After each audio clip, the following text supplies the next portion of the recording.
ভয়াবহ ভূমিকম্পে লণ্ডভণ্ড ভেনেজুয়েলার দুর্গত মানুষের পাশে দাঁড়িয়ে মহানুভবতার এক অনন্য দৃষ্টান্ত স্থাপন করলেন ব্রাজিলের ফুটবলার ও পোস্টার বয় নেইমার জুনিয়র।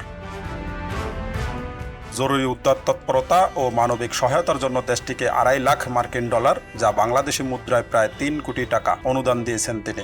ভেনেজুয়েলার সংবাদ মাধ্যম এল সুমারিও এ তথ্য নিশ্চিত করেছে। নেইমারের দেওয়া এই অর্থ ভূমিকম্পে ক্ষতিগ্রস্তদের জরুরি খাদ্য, বিশুদ্ধ পানি, চিকিৎসা ও অস্থায়ী আশ্রয়ের পেছনে ব্যয় করা হবে।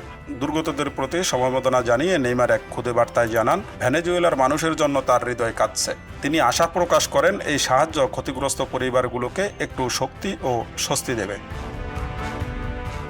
গত 24 জুন পরপর দুটি শক্তিশালী ভূমিকম্প আঘাত হেনেছিল ভেনেজুয়েলায়। প্রথমটির মাত্রা ছিল 7.2 এবং এর প্রায় 40 সেকেন্ড পর 7.5 মাত্রার দ্বিতীয় ভূমিকম্পটি আঘাত হানে। এর ফলে দেশটিতে ব্যাপক ক্ষয়ক্ষতি ও জরুরি অবস্থা জারি হয়।